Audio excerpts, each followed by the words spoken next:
अब ये इतना पावरफुल प्लैनेट है कि चंद्रमा से एक राशि पहले भी जब आ जाता है तभी से इसके ऊपर प्रभाव डालने लगता है। जो हमने ये 2.5 के 3 टेन्योर बनाए ना, सपोज किसी की भी राशि ये वाली है, मतलब हम इसको अभी नाम नहीं दे रहे हैं, नाम देंगे, नाम से और अच्छी तरह समझ में आएगा। किसी की भी ये वाली राशि है, मान लो इस वाली राशि में चंद्रमा है, ठीक है ना, मान लो ये 10 है, किसी की मकर राशि, ठीक है। तो जैसे ही चंद्रमा धनु में आएगा तो मकर पर प्रभाव डालने लगेगा, यानी इसकी बंदे की 7.5 शुरू हो गई है, और इसकी शुरू हो गई है यहाँ आते ही, और इससे पहले वाले की भी है, क्योंकि ये इससे पहले वाले के कहोगे आगे और पीछे दोनों तरफ प्रभाव डालता है ना, इसको ही समझ आना है, इसीलिए हम इसको अभी नंबर नहीं डाल रहे हैं, ठीक है। अब हमने यही वाली कुंडली को हम कंप्लीट कर लेते हैं। कन्या, तुला, वृश्चिक, धनु, मकर, कुंभ, मीन, मेष, वृष, ठीक है। अब हम क्या करेंगे, 7.5 के साथ साथ आपको ये भी बता दिया जाए कि ये जो 2.5 साल है ना, इनको ढैया कहते हैं। क्या कहते हैं इनको? 2.5 साल वाले को ढैया। ये जो 2.5 साल के 3 टेन्योर है ना, पहला चरण पहली ढैया, दूसरा चरण दूसरी ढैया, तीसरा चरण तीसरी ढैया, क्योंकि 2.5 साल आ रहा है ना, 2.5 वर्ड से ढैया बन गया शब्द, मतलब मिलते जुलते शब्द है, एक्सप्लेन करने में कोई दिक्कत नहीं होगी। तो 2.5 साल का एक चरण, 2.5 साल का दूसरा चरण, 2.5 साल का तीसरा चरण, ठीक है। तो इनके भी रूल हैं कि जैसे ही ढैया पहली ढैया आई तो शनि सिर पर प्रभाव डालेगा, जब दूसरी ढैया आएगी तो शनि चेस्ट पर प्रभाव डालेगा, जब तीसरी ढैया आएगी तो शनि पैर पे प्रभाव डालेगा। ये तो चीजें हुई प्रेडिक्शन की, पर अभी हम ये समझ रहे हैं कि व्हाट इज 7.5। तो अब हमें इतना तो पता चल गया कि शनि 2.5 साल एक एक राशि पे रहता है, जिस भी राशि में रहता है कुछ राशियों की ढैया चल सकती है। अब हमें समझना यह है कि किनकी चलेगी ढैया और किनकी चलेगी 7.5। अब हम इस पॉइंट पर आ जाते हैं कि किनकी चलेगी ढैया और किनकी चलेगी 7.5, ठीक है। तो अब हमको यहाँ पर यह समझना है कि जैसे हम पहले भी पढ़ चुके हैं इस बात को, तो कि ये जो 6th हाउस है और ये हमारा जो 8th हाउस है, इनको अच्छे हाउस नहीं माना गया है, और ये जो 12th हाउस है इनको अच्छे हाउस नहीं माना गया है, दुख हाउस है ये हमारे, ठीक है। और ये जो चौथा घर है ना, ये भी हमारा ये सुख का भाव है, ठीक है।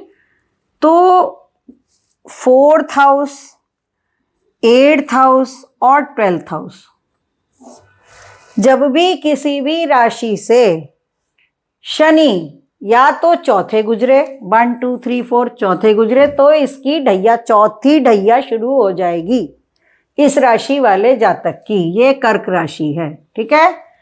अब इसी से जब 8वें गुजरेगा, यहां शनि गुजरेगा, मान लीजिए यहां से शनि गुजर रहा है, तो इसकी चौथी ढैया हो गई, चौथी ढैया, ठीक है। ये बात समझ में आ रही है, ये चौथी ढैया हो गई।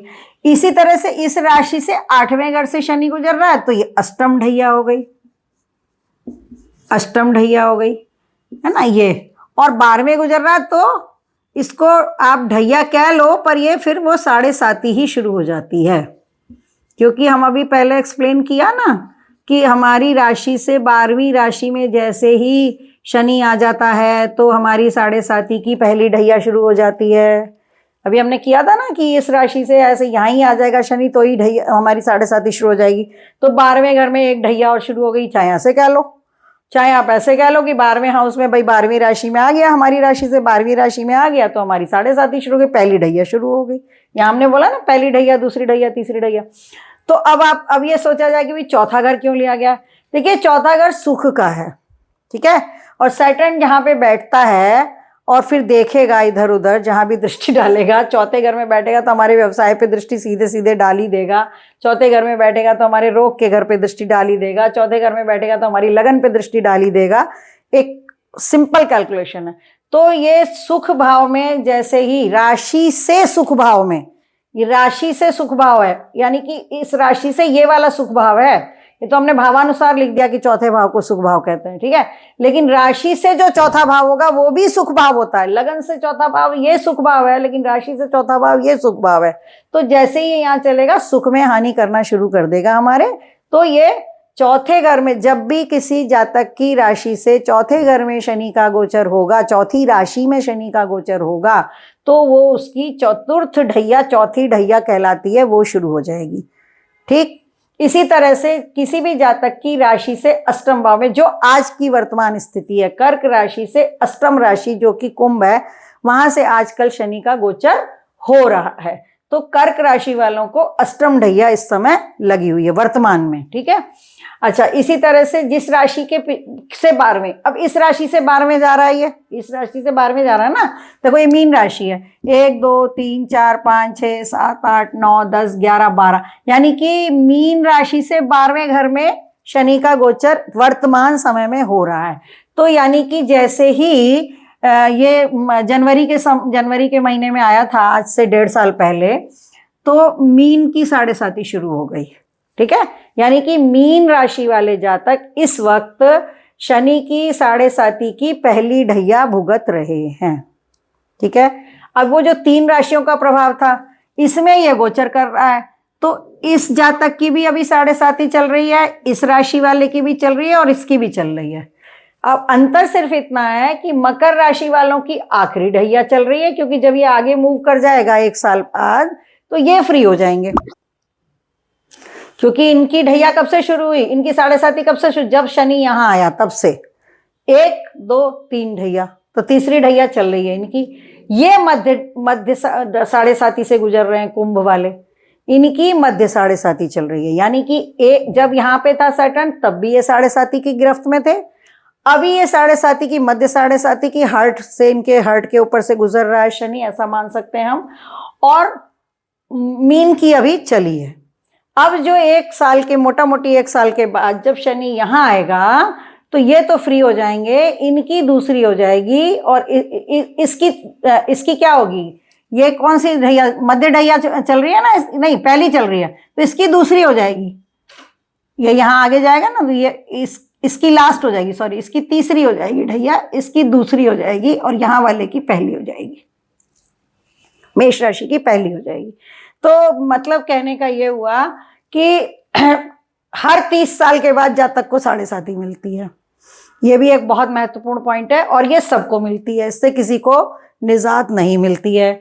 और जिन जातकों की कुंडली में चंद्र शनि की युति हो, ठीक है, या शनि इस घर में बैठा हो, यानी कि एक प्रीवियस 12वीं राशि में या उससे अगली राशि में बैठा है जन्म के समय हमारे, तो हमें जातक को जन्म के समय ही 7.5 मिली हुई है। यहां बैठा है तो पहली ढैया मिली हुई है, यहां बैठा है तो दूसरी ढैया मिली हुई है, यहां बैठा है तो लास्ट ढैया मिली हुई है। तो कहने का तात्पर्य यह हुआ कि 30 साल बाद पुनः घूम कर आएगा तो फिर मिल जाएगी। तो जिन जातकों की जन्म कुंडली में चंद्रमा के बिल्कुल एक हाउस आगे पीछे शनि है, या उसी हाउस में शनि है, तो वो जन्म से ही 7.5 पाए हैं। तो अब फिर उसके बाद 30 के आसपास की एज के होंगे तो फिर मिलेगी। तो ये 7.5 का क्रम हर 30 साल के बाद आता जाता रहता है। तो हमें ये बात समझ में आ जानी चाहिए कि 7.5 से कोई नहीं बच सकता, इसके उपाय हैं, उसके बारे में भी हम आगे बात करेंगे।